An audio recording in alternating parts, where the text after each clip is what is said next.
Good afternoon to everyone. రీసెంట్గా నేను ఒక వీడియో చేశా.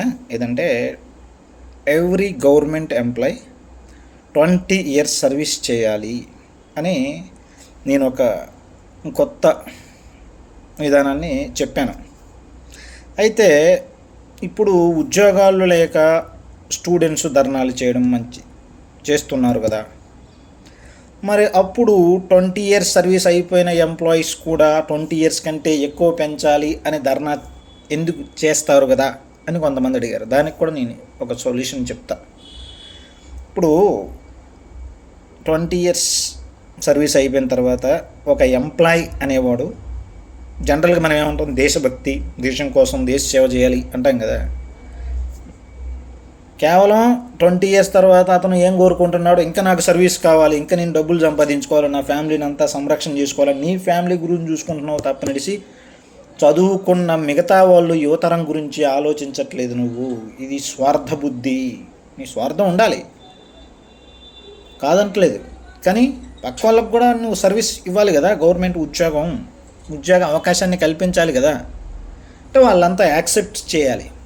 దానికి ఎలాంటి రూల్స్ పెట్టాలో నేను చెప్తా. ఇప్పుడు ఎక్కడున్నావు?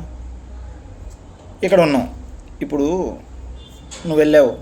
ఇప్పుడు స్టూడెంట్స్ ధర్నాలు చేస్తున్నారంటే వాళ్ళు ఫ్రెష్ మైండ్, మంచి ఎడ్యుకేషన్ని పొంది చక్కగా డిగ్రీ పట్టాలు మంచి రిజల్ట్స్తోని 95 రిజల్ట్స్ 100% రిజల్ట్స్తోని స్టూడెంట్స్ వచ్చిన వాడి యొక్క మేధాశక్తి అప్పుడు ఫ్రెష్గా ఉంటుందన్నమాట. కొత్త ఉత్సాహం, ఉబులాట, మనం చేయాలి, ఏదో ఒక దేశానికి సేవ చేయాలి, సర్వీస్ చేయాలి, మనం డ్యూటీ చేయాలి అనే ఆ భావనని నువ్వు 60 సంవత్సరాల వరకు కూడా నువ్వు సీటు ఖాళీ చేయకుండా ఉంటే ఎలా ఉంటుంది?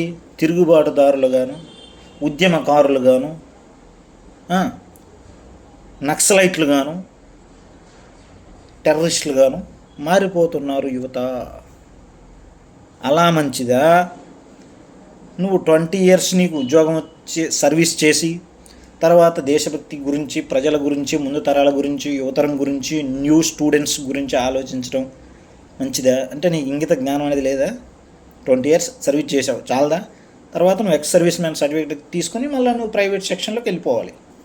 ఎక్స్ సర్వీస్ మ్యాన్ సర్టిఫికేట్ వస్తుంది కదా, అప్పుడు నీకు ఎక్స్పీరియన్స్ ఉంది, నువ్వు వేరే ప్రైవేట్ సెక్టర్లోకి వెళ్ళిపోవాలి.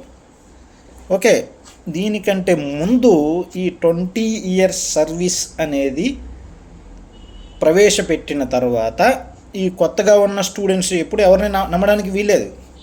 ఇప్పుడు మేము ఫ్రెష్గా ఉన్నాం కదా, తర్వాత వాళ్ళ ఎక్స్పీరియన్స్ అయిన తర్వాత మళ్ళీ వాళ్ళకి అధికార మదం రావచ్చు, తర్వాత ఉద్యమకారులు చేయొచ్చు. ఇప్పుడు ఇన్ని రోజులు స్టూడెంట్ చేశారు, ఈ విధానం పెడితే ఎంప్లాయీస్ చేస్తారు. ఇప్పుడు మాకు 20 ఇయర్స్ సర్వీస్ పెంచండి, 20 ఇయర్స్ కాకుండా సర్వీస్ పెంచండి అని చేస్తారు. అలాంటి వాళ్ళకు కూడా నేను ఒకటి చెప్తా.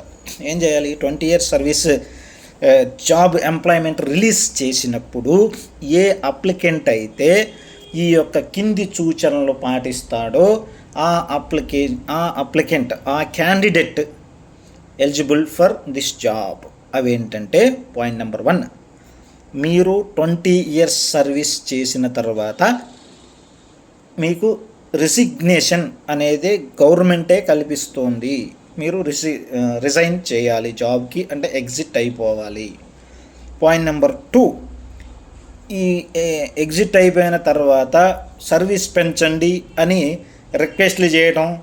ఈ ఒక మినిమం ఒక 10 లక్షల మంది ఉద్యోగాలు 20 ఇయర్స్ సర్వీస్ చేసి బయటకు వచ్చారనుకోండి, వాళ్ళంతా కలిపి మళ్ళీ ఉద్యమాలు చేయటం కానీ ఇలాంటివి కానీ చేస్తే మీ యొక్క ఎక్స్ సర్వీస్ మ్యాన్ సర్టిఫికేట్ రాదు, మీ Aadhaar card, voter ID, bank account, మరలా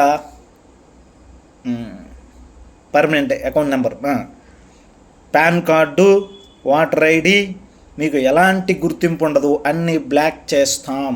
నువ్వు మంచిగా చదువుకున్నావు, స్టూడెంట్ అయ్యావు, మంచిగా సర్వీస్ చేయడానికి విద్యను అభ్యసించి మంచిగా సిద్ధముగా ఉన్నావు.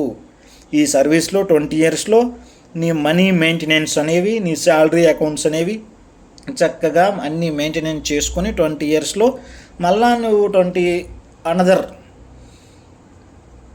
ఇయర్స్కి లైఫ్ని కొనసాగించడానికి నువ్వు మనీని సేవ్ చేసుకోవాలి. ఇది మన మెసేజ్. ఈ విధంగా చేసినటువంటి ఈ యొక్క నిబంధనలకు అనుకూలమైన ఈ నిబంధనలను పాటించాలి అనుకునే స్టూడెంట్స్ మాత్రమే అప్లై చేయండి అని ఒక ఎంప్లాయ్మెంట్ రిలీజ్ చేస్తారన్నమాట. ఇవన్నీ పాటించాలి. నువ్వు 20 years సర్వీస్ తర్వాత రిజైన్ చేయాలి. నీకు ఆటోమేటిక్గా రిసిగ్నేషన్ గవర్నమెంటే ఇస్తుంది. తర్వాత నువ్వు ఎలాంటి ఉద్యమాలు చేయడానికి వీల్లేదు. అలా చేస్తే నీ ఓటర్ ఐడి పోద్ది, నీ ఆధార్ కార్డు పోద్ది, తర్వాత నీ పాన్ కార్డు పోద్ది, నువ్వు దాచుకున్నటువంటి శాలరీ అకౌంట్ ఉంటుంది కదా, దాంట్లో నుండి డబ్బులు విత్డ్రా చేసుకోవడానికి కూడా వీలు ఉండదు, బ్లాక్ అయిపోద్ది. ఇలాంటి రూల్స్ అండ్ రెగ్యులేషన్స్ పెడితే అప్పుడు ప్రశాంతంగా స్టూడెంట్స్ అనేవాళ్ళు ఎడ్యుకేషన్ చదువుకుంటారు, ఉద్యోగం సంపాదించుకుంటారు, 20 years సర్వీస్ చేస్తారు, ఎగ్జిట్ అవుతారు, తర్వాత ప్రైవేట్ సెక్టర్లోకి వెళ్ళిపోతారు. ఈ సిస్టాన్ని అవలంబిస్తే ప్రతి ఒక్కరికి ఉద్యోగాలు వస్తాయి, ఎలాంటి ఉద్యమాలు ఉండవు, ఎలాంటి రాస్తారోకోలు ఉండవు. ప్రతి ఒక్కరూ కూడా ఉద్యోగం చేస్తూ వారి జీవితాలని సార్థకం చేసుకుంటారు. ఇది మన యొక్క సజెషన్. Okay, that's it.